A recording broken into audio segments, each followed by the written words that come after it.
Продовжуємо Бугун на телеканалі АТР. Секретар Ради національної безпеки і оборони Олексій Данілов в інтерв'ю «Українській правді» назвав план президента Росії Володимира Путіна по Україні спробою знищити Україну як державу. Він нагадав, що Росія анексувала Крим, а потім окупувала частину Донецької і Луганської області для того, щоб Україна відволікла увагу від півострова.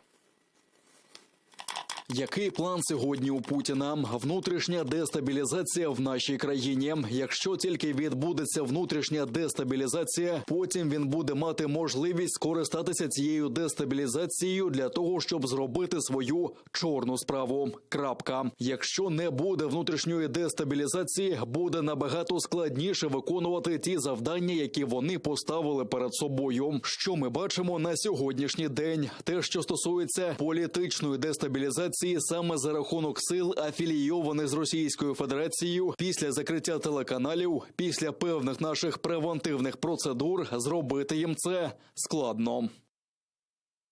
А заступник командуючого військово-морських сил України Андрій Тарасов заявив, що Росія може почати нове вторгнення в Україну з моря. Про це повідомляє Sky News, це британський телеканал. За його словами, це форма нападу, яку російські сили постійно практикують, зокрема в окупованому Криму. Тарасов назвав угрозу десанту реальною, заявив, що Збройні сили України відіб'ють будь-яку таку спробу. І у нас на прямому зв'язку Михайло Самусь, директор New Geopolitics Research Network.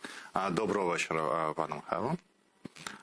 Вже в «Українській правді» в новинах йде мова про те, що цей марафон переговорів з Росією, США і ОБСЄ, який відбувався в Брюсселі, в Женеві і у Відні, Росія програла. Як ви оцінюєте ці перемовини? Залежить від того, що зважати на те, що виграш, що програш. Я думаю, що для Росії було головне розпочати цей марафон, розпочати якраз на тому рівні, про який колись Путін міг тільки мріяти, тому що переговори на рівні, як він бачає, можливо, Рейган, Горбачов, чи, можливо, Кеннеді, Хрущов, і тут Путін один, а тут НАТО, Сполучені Штати, ОБСЄ, Європейський Союз, і всі намагаються якось вмовити Путіна не нападати на Україну, не робити дурниці. Це для Путіна і для Кремля, я думаю, найкращий результат. Звісно, що ніхто не сподівався на якісь результати, що Путіну дозволять встановлювати червоні лінії, чи не дозволяти Фінляндії чи Швеції вступати в НАТО, як виявилося, що вимоги Росії розповсюджуються не тільки на Україну, але й на інші держави, які також не хотіли би ставати заручниками або навіть васалами російської геополітики. Але звісно, що оцей раунд можна зважати, що Росія програла з точки зору саме результатів, але я впевнений, що процес буде продовжуватися, процес переговорів буде, можливо, наростати. Вже сьогодні пішли повідомлення з Росії, що давайте тепер кожен наш текст, те, що ми пропонували, будемо розбирати по абзацу, по кожній літері і намагатися щось вивести на папір. То Росія намагається створити якийсь універсальний договір чи кілька договорів, які би вони підписали з Заходу. Але, знову ж таки, згадуючи, скільки вартує, скільки коштує той договір, на якому, чи папір, на якому підписано якісь договори з Росією, думаю, що сам договір нічого не буде. Якщо згадати про те, як Росія порушує ці свої зобов'язання, то я не думаю, що договір є головне. Головне для Путіна продемонструвати в століття створення Радянського Союзу, що зараз Захід розмовляє з Путіним так само, як колись Захід розмовляв з Радянським Союзом. Тобто реванш, великий реванш після 30 років, після розпаду Радянського Союзу, він відбувся.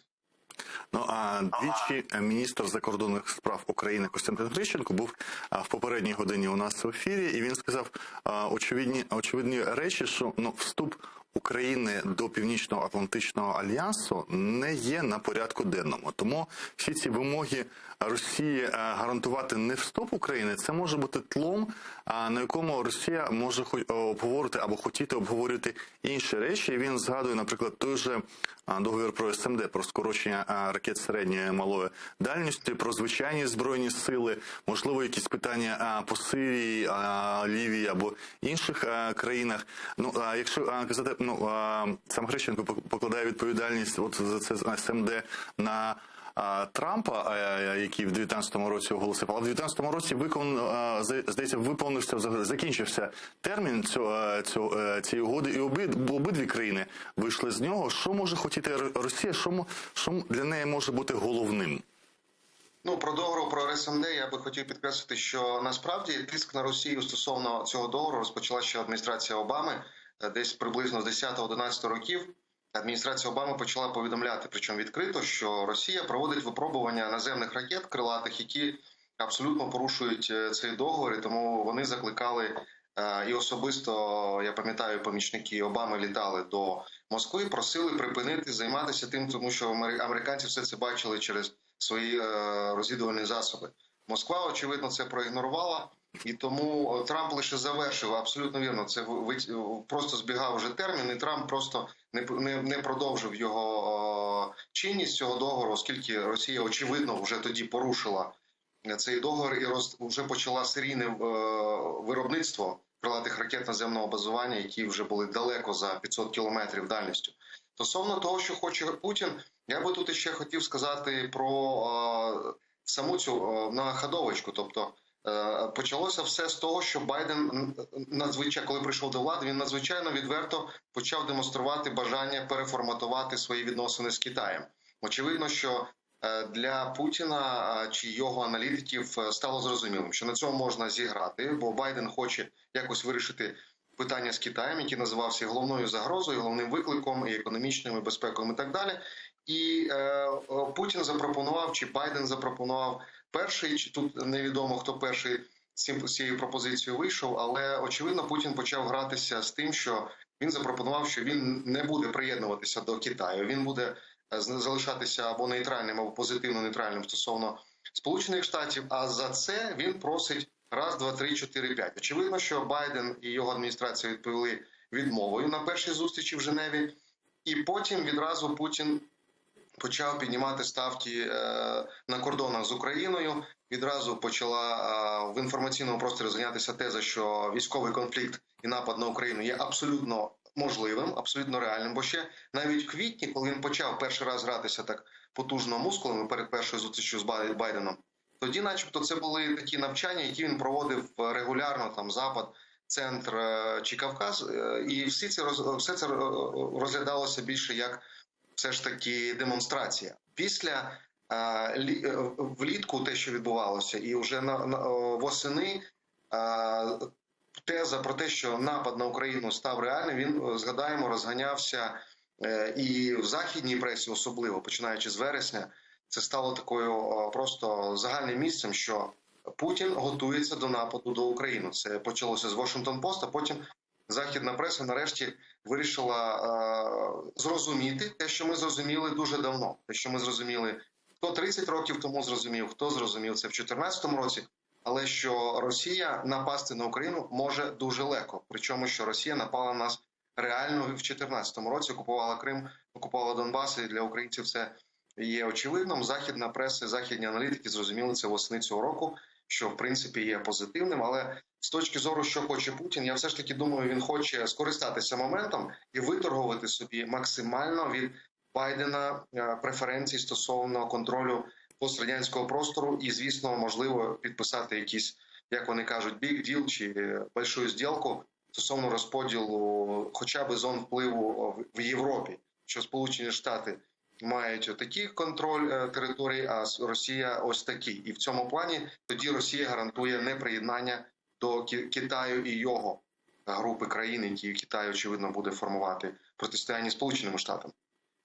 На цей час торги продовжуються, і очевидно, що Путін не досяг свого і продовжує нарощувати війська довкола України. Зараз бачимо, вже з Далекого Сходу йдуть ешелони з Сибіру. Можливо, частина буде переправлена на Центральну Азію, де також ситуація, очевидно, буде неспокійна у найближчий час. А можливо, частина, знову ж таки, буде рухатися на полігони поблизу кордонів України. Да, і сам Лавров сказав, що вимоги НАТО про відведення військ є неприйнятними для Російської Федерації, і що вони тепер будуть чекати ще якоїсь письмової відповіді НАТО і Сполучених Штатів. Ось таке нагнітання, яке відбувається, на вашу думку, Як воно, яка логіка цього, як воно має завершитися, чи є в нього вихід без нападу, без війни?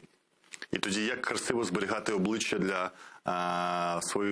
внутрішніх своїх виборців в Росії, для чого це все було? Абсолютно, тобто нагнітання продовжується, нагнітання, в тому числі, коли ми бачили цю швидку інтервенцію в Казахстан під парасолькою ДКБ, також це була демонстрація, що дивіться, я можу за 2 доби, наприклад, зібрати угруповання 3-5 тисяч десантників і зайняти територію за кілька тисяч кілометрів від Росії. Чи здатна на це зараз НАТО, чи здатна зараз на це Сполучені Штати, а Росія здатна. Тобто це була демонстрація того, що Росія не просто розмовляє, а Росія швиденько збирає кілька десятків літаків і висаджує кілька тисяч десантників, які займають територію. Це була абсолютно чітка, не просто демонстрація якоїсь ефективності ОТКБ, а просто демонстрація ефективності політики, яку здійснює Путін. І це була демонстрація напряму Байдену, що напередодні переговорів. Чи це випадково так сталося, чи це не випадково, можемо лише гадати, але вийшло досить красиво з точки зору Путіна. І тому чим це може закінчитися? З точки зору військових можливостей, очевидно, Росія готова до широкомасштабного наступу чи проведення кількох тактичних операцій, в тому числі з висадкою десанту з окупованого Криму і морських десантів, там достатньо сил, і повітряних десантів, куди переведено цілу бригаду і зараз переформатовано на десантно-штурмовий полк нового типу на вертольотах і легких бронемашинах. Очевидно, не для висадки стратегічних десантів, а тактичних на сотню кілометрів вглиб української території на південь. Тобто все це очевидно. Єдиним залишається, у мене, наприклад, запитання залишається до мотивів Путіна, чи дійсно він розраховує, чи дійсно він може прорахувати всі наслідки такого наступу, бо це зрозуміло, що будуть тисячі, знову ж таки, загиблих, в тому числі з російської сторони, і я би взагалі не міг би прорахувати, чим це завершиться для самої Росії. Такий наступ, такі соціально-економічні потрясіння, які будуть після того, оскільки Захід, я сподіваюся, все ж таки рішуче зараз і чесно каже про відключення СВІФТа і інші, як вони кажуть, драконівські економічні санкції проти Росії, які не просто будуть символізувати глибоке занепокоєння Заходу, а все ж таки вдарять конкретно по ключовим галузям економіки Російської Федерації. І тут у мене відповідь така, що насправді Путіну найкращий варіант – це довести до крайньої межі, коли вже Захід буде бачити, що війна майже невідворотня, і добитися все ж таки поступок максимальних стосовно фінляндізації України чи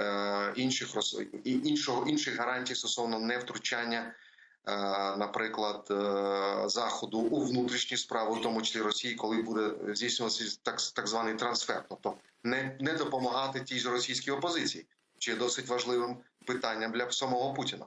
Тобто, наскільки я розумію, ви абсолютно підтримуєте думку міністра закордонних справ Польщі, який сьогодні сказав, що Збігнєв Раус, що вчора, чи сьогодні, коли він сказав, що ймовірність війни в Європі зараз найвища за наступні 30 років, тобто всі ці переговори поки не зменшили, ймовірність війни в Україні? Абсолютно. Я думаю, навіть за останні більше ніж 30 років, тому що навіть під час холодної війни всі очевидно розуміли, що будь-який крок буде означати загибель двох систем. Тобто всі розуміли вже фактично з 70-х років, коли почалися переговори і стосовно створення все ж таки універсальних договорів по розрядці і встановлення більш-менш правил безпекових в Європі. Зараз проблема в чому? Проблема в тому, що ми не маємо жодного міжнародного інструменту чи жодного міжнародного формату, який би міг мати універсальний вплив на всіх гравців. У нас фактично так склалося, що після 30 років, після холодної війни, ми не маємо жодного механізму, в якому можна було би реалізовувати ті самі положення міжнародного права. І Росія встановлює, де вона може, право сили. Ми те саме бачимо в Чорному морі, в Азовському морі, де це такі невеличкі начебто приклади, де Росія просто силою встановлює свої правила гри, абсолютно ігноруючи міжнародне морське право. Просто росіяни кажуть, у нас є кораблі, у нас є підводні човни, у нас є ракети і літаки. І тому ми можемо тут діяти як захочемо. Бо іншого гравця в Чорному морі, Азовському морі немає, тому ми діємо як гегемон. Так само вони намагаються діяти і в інших регіонах Європи. От зараз вони кажуть, Україна і інші пострадянські країни мають бути поза міжнародним правом, бо коли вони кажуть, а давайте ми заборонимо Україні, суверенній державі, робити те-то і те-то. Це абсолютно суперечить тим універсальним положенням міжнародного права, які були встановлені у всякому разі після Другої світової війни. Ми абсолютно в статуті ООН знаємо, що таке суверенна держава, які права вони мають. Тобто в статуті ООН написано, всі країни є рівними, а Росія зараз пропонує, щоб якісь більші країни встановили правила гри для менших країн, які будуть забороняти або дозволяти іншим країнам діяти ті чи інші кроки. Це абсолютно суперечить статуту ООН, і це означає, що ООН зараз втратило взагалі будь-який вплив на розвиток ситуації. В цьому є головна проблема, і тому ймовірність війни зараз є вищою, ніж навіть після закінчення Другої світової війни. Тоді існували все ж таки механізми, по-перше, механізми стримування і балансу, а по-друге, все ж таки ООН була організацією, де можна було реалізовувати свої права іншим країнам, а не лише Радянському Союзу і Сполученим Штатам. На попередньому запитанні, коли ви говорили про логіку виходу з цієї ситуації, ви сказали про те, що Росія буде по максимуму нагнітати, доводити до певної межі. Це прям нагадує Карибський кризу, коли там країни були США і Радянський Союз там за крок від ядерних ударів, а потім там Кеннеді і з Хрущовим все це вирішили. Якщо нагнітання буде іще йти і максимізуватися, це що означає тоді, що Захід і Сполучені Штати мають піти на якісь поступки, мають щось запропонувати Росії, і що це може бути? Я думаю, що дійсно Путін буде намагатися перевіряти Захід і надалі на рішучість і на силу. Очевидно, Путін зневажає у всякому разі європейських наших партнерів. Це очевидно. Він вважає, що європейці продадуть все за газ і за інші матеріальні блага. Ну, це таке його розуміння життя. Можливо, це походить з КДБ і так далі, що всіх можна купити, особливо в Європі. І він цим успішно, насправді, останні 20 років і займається. Скільки ми німцям і іншим європейцям не казали, що не маєте ви бізнес з цими хлопцями. Вони вас завербують, потім обдурять, потім ще раз продадуть, а потім знову завербують. Так і сталося. І, в принципі, зараз хто мав бізнес з Путіним, не можуть зіскочити з його голки, бо вони залежать від його енергоносіїв, причому критично. А залежність від енергоносіїв означає, що вони поставляють просто мільярдами євро Путіну, за які потім, за ці мільярди Путін може спокійно оснащувати свою армію і постійно їх ганяти на навчання там без перестанку. Тобто мене сьогодні запитували, скільки Путін може утримувати війська там в полях. Ну, в принципі, для Путіна це взагалі ніякої проблеми немає. Те, що там солдати будуть мерзнути, це взагалі його не обходить. Але ресурсно він може це робити фактично 24 години на 7, причому 365 днів на рік. І це жодних проблем для сучасної Росії, яку завалюють просто газо-євро, просто абсолютно. Тому насправді, що може Захід запропонувати Росії, це лише жорстку позицію, коли Путін зрозуміє, що немає сенсу тиснути на Європу, бо Путін вважає, що Європа дуже боїться війни. Війна просто зруйнує їхній бізнес, їхню економіку і покладе просто всі ці плани і розрахунки, які роблять особливо в Західній Європі на розвиток економічного потенціалу, просто все це нанівець зійде і не матиме сенсу. Тому Путін вважає, Європа боїться війни, тому Європа буде будь-яким чином якось вирішувати це питання за рахунок інтересів України. Бо вирішення питання чи проблеми України за рахунок європейських інтересів якось, я думаю, не буде виходити. Це було помітно наприклад, по мінським домовленостям, як це намагалося вирішити. А от за українські інтереси, в принципі, коштувати буде нічого для європейців. За рахунок російських інтересів Путін також не погодиться.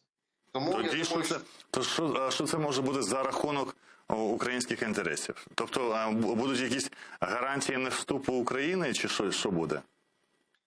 можливо, будуть, наскільки я розумію, тактика зараз Заходу все ж таки розтягнути ці переговори максимально на довгий час і забалакати їх на кілька років. Це був би найкращий варіант, оскільки знизити, деескалювати ситуацію, тобто знизити можливість, ймовірність цього широкомасштабного наступу і великої війни в Європі. Це головне завдання, тобто якось треба деескалювати ситуацію і потім затягнути ці переговори, можливо, перетворити це на якусь нову ОБСЄ чи конференцію з питань безпеки в Європі.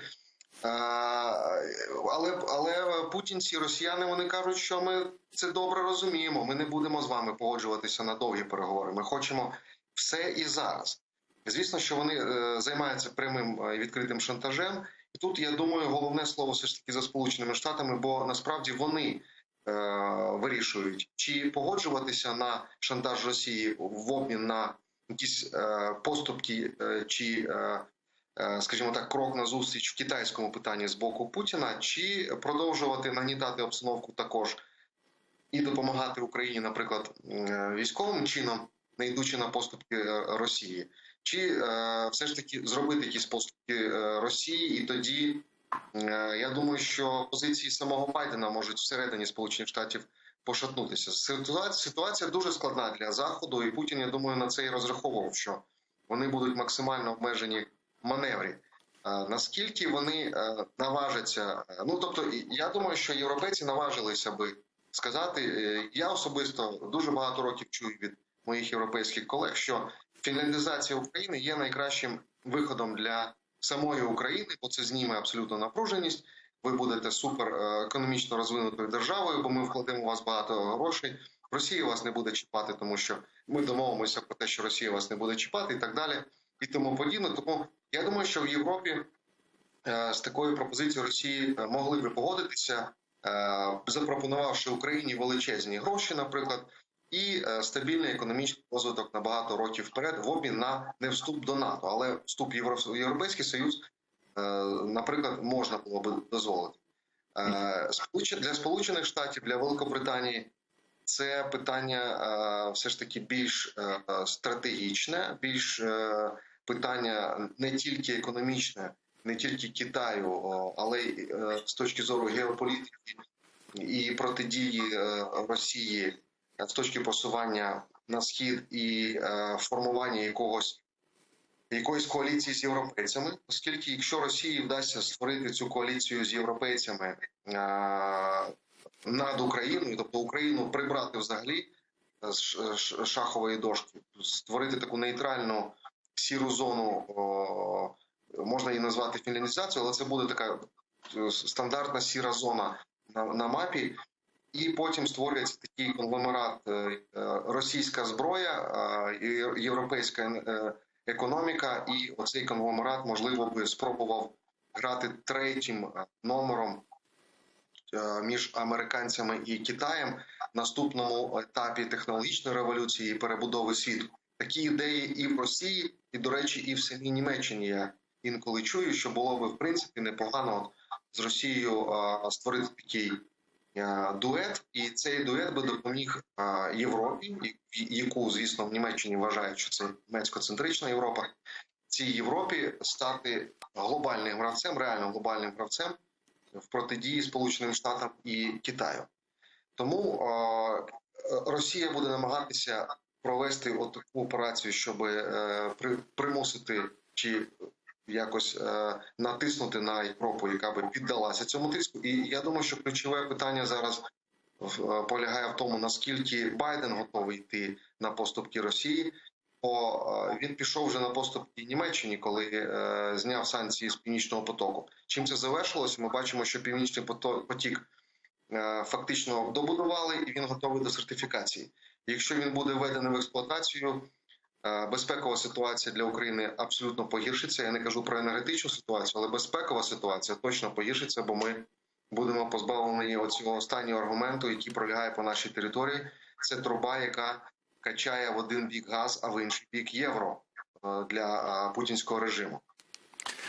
Якщо для таких торгів з гарантією не вступу, от якщо, скажімо, для вступу країни до альянсу потрібен консенсус всіх країн Північно-Атлантичного альянсу, чи потрібен консенсус тоді всіх так само країн для того, щоб дати гарантії не вступу? Якщо ми розуміємо, ці країни, які б хотіли або не хочуть бачити Україну, це там, окрім Німеччини, Франції, це і Нідерланди, і Італія, і Іспанія, то є інший блок країн, ви назвали Сполучені Штати і Великобританію, є, окрім, можливо, Угорщини, вся решта Бухарестської дев'ятки нових країн, вони б навпаки хотіли б бачити Україну в Північно-Атлантичному альянсі, тоді потрібен цей консенсус для того, щоб Путіну все продати? Чи тут консенсусу не потрібно і вирішальну роль будуть грати Німеччина з Францією?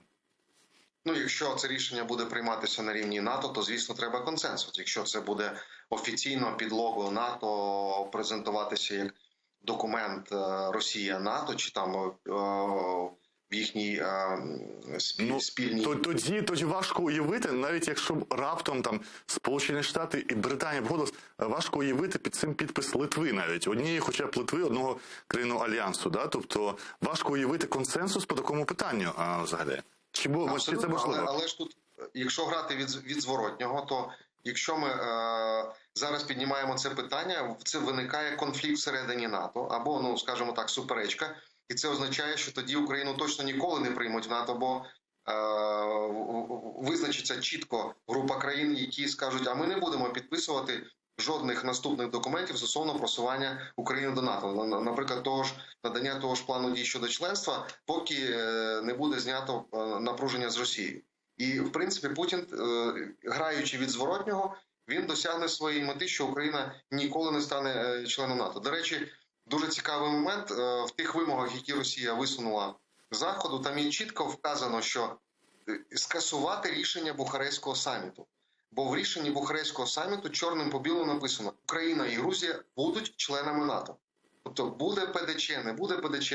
Насправді НАТО вже прийняло рішення щодо вступу України в НАТО. Це якраз відбулося через тиск Путіна, бо в квітні 2008 року в Бухаресті Буш-молодший фактично вже вийшов і сказав, що на цьому саміті ми будемо надавати ПДЧ Україні і Грузії. Прилетів Путін особисто, провів роботу з Меркель і тоді Саркозі, і якраз Франція і Німеччина відмовилась від підписання, ну тобто погодження цього рішення, і якби вийшовши парадоксальним чином, ПДЧ не надали, але в рішення записали дуже таку чітку фразу, що Україна і Грузія будуть членами НАТО. І ця фраза, вона б'є по самій Росії, яка хотіла би цю фразу прибрати взагалі з документів НАТО і говорить про це відверто. Тобто для мене, наприклад, це свідчення того, що дійсно рішення Бухарестського саміту було важливим, і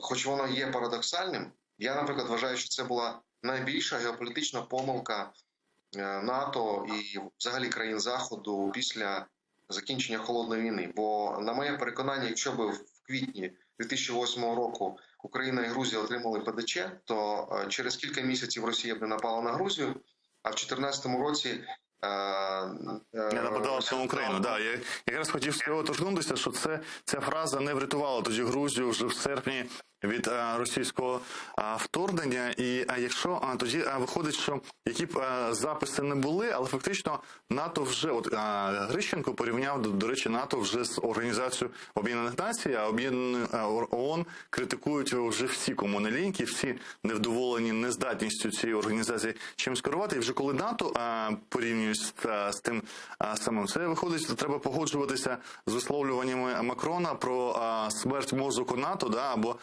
нездатність його ухвалювати будь-які рішення, тоді якісь військові формати можливі. Ну не хочуть Німеччина і Франція бачити в блоці, не хочуть вони замірювати Росію, хочуть вони мати бізнес, але всіх решта країн, вони, можливо, не такі впливові в Європі, але разом з Сполученими Штатами і Британією можливо, Туреччиною, можливі інші військові формати, чи це наразі не розглядається?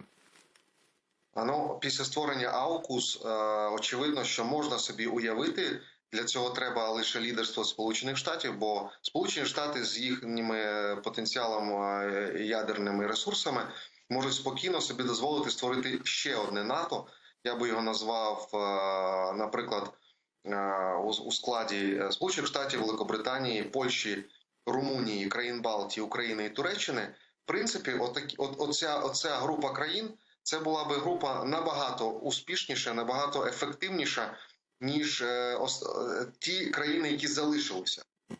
Можливо, до цих країн може приєднатися ще Чехія, Словаччина, якщо буде у них бажання. Я думаю, що саме оця група країн на чолі з Сполученими Штатами, підкреслюю, тому що чому Сполучені Штати важливі? Тому що там є ядерна парасолька і інше. Це змогло би нас усунути від парадоксальної ситуації з статтею 5, який написано до Вашингтонського договору, де написано, що напад на одну країну означає напад на іншу, і вони повинні вирішувати питання, чому постійно німці кажуть, що, наприклад, ті ж поляки не можуть допомогти Україні, бо якщо ви почнете допомагати Україні, а Росія нападе на вас, ми будемо вимушені вас захищати через статтю 5, а ми цього не хочемо. Тому сидіть тихо і не треба виходити за рамки функції НАТО. То німці вважають, що функції НАТО – це сидіти в своїй території і створювати стабільну ситуацію якраз всередині території, а не поза межами НАТО.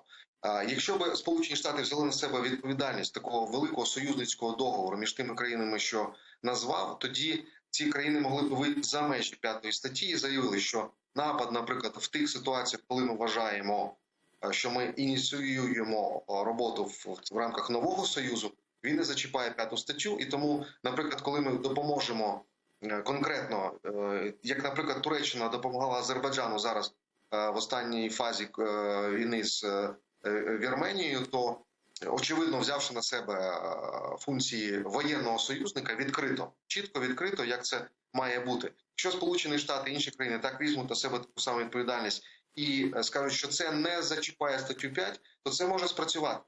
Бо якщо просто Румунія чи Польща це скажуть і вступлять в воєнний союз з Україною, цього буде недостатньо. Інші країни НАТО можуть сказати, що ви нас втягуєте в авантюру, ви руйнуєте саме НАТО, і ви ведете до того, що НАТО зараз буде зруйновано Росією через напад, наприклад, на Румунію в Чорному морі. Якщо там буде Сполучені Штати, Великобританія, це ядерні країни, я думаю, цього буде достатньо для того, щоб нова структура була стабільною і не шкодила великому НАТО, скажімо так. Ну, це ж те, що ви писали про новий формат, ймовірний, да? Він же ідеальний саме для Франції і Німеччини. Їх і так їм закидали ще з адміністрації Трампа, що вони не виконують свої зобов'язання по 2% ВВП на озброєння, на свої збройні сили. А так, цей новий союз, фактично, це схід і центр Європи. Він бере на себе весь військовий тягар за все. І тоді Німеччині і Франції можна взагалі нічого не боятися. Вони не мають прямих кордонів з Росією, з Атлантики, їм ніхто не загрожує. Вони взагалі можуть або створювати, що там вони хотіли, свої власні сили безпеки, або у Франції є бажання бути там вирішальником долі Африки французької і в військовому плані бути дуже незалежними. Тоді і чому тоді може взагалі бути закид на руйнування НАТО, якщо фактично те, про що ми говоримо, воно свідчить про те, що фактично воно ж зруйновано вже. Ну, якщо говорити про ефективність НАТО, то так. Тобто, от Путін зараз показав ОДКБ, бачите, яке ефективно. Ми щолкнули пальцями і воно виконало свою функцію. А якщо би так щолкнути пальцями, Європейський Союз, він за 30 років після розпаду Радянського Союзу, витрачаючи близько 200 мільярдів євро сукупного оборонного бюджету, якщо всі країни ЄС зібрати, 200 мільярдів євро, вони не можуть зібрати навіть взводи для того, щоб десь провести якусь операцію, хоча було дуже багато проєктів, там і Battle Groups у них були, і зараз вони кажуть про strategic autonomy, тобто стратегічну автономність, але коли доходить до справи, не можуть зібратися оці всі міністри оборони європейські, ці всі начальники генеральних штабів і вирішити щось, бо у них відразу виникає питання не стратегічної автономності, а суверенності, прийняття рішень, а хто буде командувати, чому француз буде командувати німцями, чи бельгієць буде командувати поляками і так далі. І це починається оце безкінечно говорільно. Тобто, насправді, дійсно можна було би, якщо була б рішучість насамперед з Сполучених Штатів, можна було б розподілити. Саме про це йде мова. Якщо Європа хоче отримати свою стратегічну автономність, але якщо ми поговоримо з французами і німцями, вони скажуть, у нас немає загроз зі Сходу.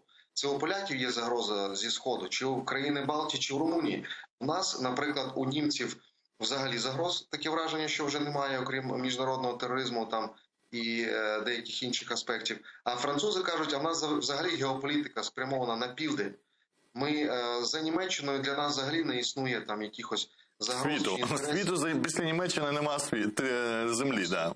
Ну так, коли з французом говориш, з колегою французом, аналітиком, говориш про Чорне море, що НАТО має активніше працювати в Чорному морі, він каже, так Чорне море, воно закрите, воно взагалі було, це море між Росією, там, Туреччиною, ну, якщо ви хочете, давайте якось баланс встановлюєте, от у вас буде флот, будете якось встановлювати баланс. Ми не хочемо, щоб НАТО брало участь активніше, як організація. Ви ж подивіться, НАТО до цих пір не має жодної чіткої стратегії чи концепції дій в Чорному морі. НАТО не створило жодної структури командної для Чорного моря, постійно діючи. Не створило жодного підрозділу, постійно діючого в Чорному морі. Я маю на військово-морського підрозділу. Росія цим користується, бо Росія повністю володіє військово-морською ініціативою, повністю володіє по всім напрямкам і підводні сили, і повітряні, і морські, надводні. А НАТО були спроби в 16-му році створити ескадру в Констанції, але болгари, до речі, тоді вийшли з вето і заявили, що вони не хочуть рятувати Росію. Так вийшло, тоді навіть не німці і не французи. Але ми бачимо, що от те велике НАТО, воно дійсно не спроможне вирішувати чіткі конкретні завдання, очевидні, тому що коли їм говорять, що якщо ви не встановите баланс, хоча б нейтральний баланс з Росією в Чорному морі, далі це буде Середземне море, далі це буде Балкани, далі це буде, я не кажу вже про пострадянський простір, про Центральну Азію я вже не кажу. НАТО буде виштовхуватися, і Європа взагалі втрачає роль будь-яку, якщо говорити про геополітику. Так, економічно вони ще є на мапі, а геополітично фактично вже відсутні, бо наступають, як дехто визначає зараз, нові середні віка, коли все-таки буде вирішуватися не міжнародним правом, а силою. А у Європи сили не залишається. Розмови про стратегічну автономність – це добре, але насправді то всі військові питання вирішуються Великобританією і Сполученими Штатами, Канадою, вже зараз навіть більше Польщею і Румунією, ніж Німеччиною і Францією, якщо говорити про спільні завдання. А я вже не кажу про східний напрямок. А на сам кінець, у нас хвилина до кінця, ви сказали, що от, можливо так просто співпало, але демонстрацією сил Росії була її здатність швидко реагувати в Казахстані. Фактично війська ОДКБ – це здебільшого війська Російської Федерації. Все ж таки, чому не зовсім коректно порівнювати, бо там було запрошення офіційної влади і опору російським військам з боку влади, а насамперед не було. Погане питання, я розумію, важко його прогнозувати, але якщо Росія вдасться до найгіршого сценарію, скільки за часом зможе опиратися Україна самотужки? Для України я згоден з секретарем РНБО, це цитати, які були на початку, що для Росії при плануванні військової операції насамперед ключовим фактором є швидкість прийняття рішення українським керівництвом, так як це було при окупації Криму. Якщо у нас буде через кілька хвилин рішення оборонятися і будуть включатися всі механізми, передбачені і законодавством, передбачені і всіма алгоритмами, які прописані у нас і вже відпрацьовані насправді, тоді Путіну дуже важко буде проводити ефективну операцію, він отримає відразу відповідь і поїдуть гроби до Росії. Якщо ж у нас буде внутрішня дестабілізація, на кшталт 2014 року або щось подібне, тоді Путін точно запустить знову свої проекти Новоросія, дестабілізація і так далі. І тоді можна буде провести і навіть без ракетних ударів гуманітарну інтервенцію, щоб допомогти українським братам в їхній складній ситуації, бо оцей хаос, який там на території України відбувся, він загрожує просто в людському Дякую. житті. Від себе додам, що зараз порівняно з 8-річною давниною, здається, будь-який голова обласної державної адміністрації здатен буде швидше реагувати, ніж тодішня українська влада, бо все ж таки 8 років не минуло дарма для цієї країни, яка фактично є воюючою країною. Це був Михайло Самусь, директор New Geopolitics Research Network, відповідав протягом години на наші запитання. У нас далі новини, і потім після новин Раміс Юнус, екс-керівник апарату уряду Азербайджану, експерт по східних країнах, буде протягом наступної завершальної години ефіру Бугуй на телеканалі АТР.